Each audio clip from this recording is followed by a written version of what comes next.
Hey everybody, this is the LEGO Marvel Superheroes Mighty Micros Wolverine versus Magneto. Let's go ahead and take a look at the Wolverine vehicle first.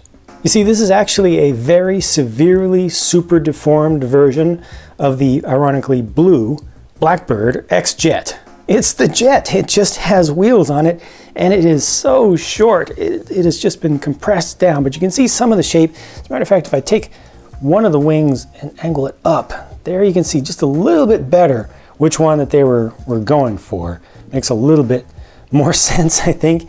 And it has the exhaust outlets on the back. It looks like it's in afterburner mode right now with those cones of flame coming out the back. Obviously, you can change the angles of the little winglets to your heart's content and desire. It has two different sizes of wheels and tires. They have the same diameter basically, but the rear ones are just wider and higher profile, actually about the same profile, just wider and kind of sit on the wheels a little bit different.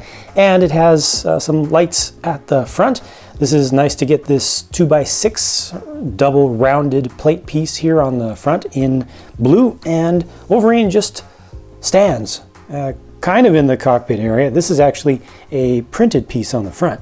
He also gets a printed console facing towards him.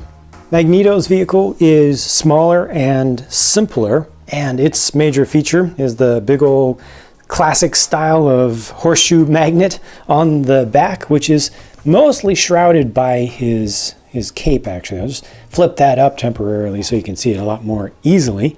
Yeah, it's pretty straightforward. So you've just got the poles facing towards the front, and there's something on the back to give it propulsion or to represent propulsion from it. Magnetic force field emitting from the back and doing its magic thing because Magneto. Simple use of the purple color, just a handful of pieces, no printed parts for this particular vehicle here, and once again the character just stands in it. There's just really not so much going on with this one, not so much to see with it. So let's look at the minifigures then.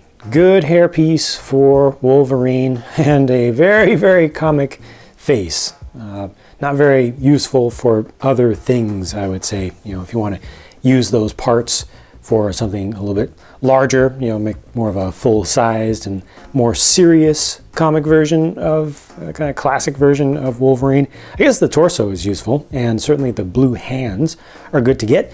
Magneto is much more interesting to me personally. Just looks more useful and usable. Get some long legs for him, and he's pretty much good to go. He also has a little secret that is completely hidden at this time. All I have to do is lift up the cape and you will still not see that secret because that's not where it is. This is just a little something that I wasn't expecting. It's the head. You see, Wolverine doesn't get any alternate face whatsoever. However, Magneto does. Now, that is supposed to be, I believe, a flesh tone, but it's printed kind of thin over black, so it ends up just not having a lot of opacity to it. It gets kind of grayed out. But here's how that looks from the front with the helmet on.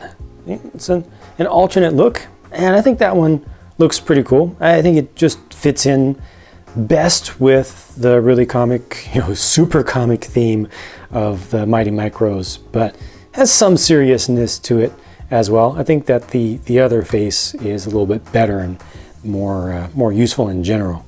So that's that. In my opinion, not one of the stronger Mighty Micros sets that they've done. I definitely like the Magneto figure and its parts the most, as well as just a couple of the pieces from the super deformed X-Jet over there, but the Wolverine figure I feel is kind of the weak point, well, between that and Magneto's car. Just my opinions though, of course. Please do leave a quick comment with your thoughts about the set on the whole, and what is your favorite, what is your least favorite aspect of what you've seen here. I've got a lot more videos to bring you, so I'll get back to work and I'll talk to you again soon.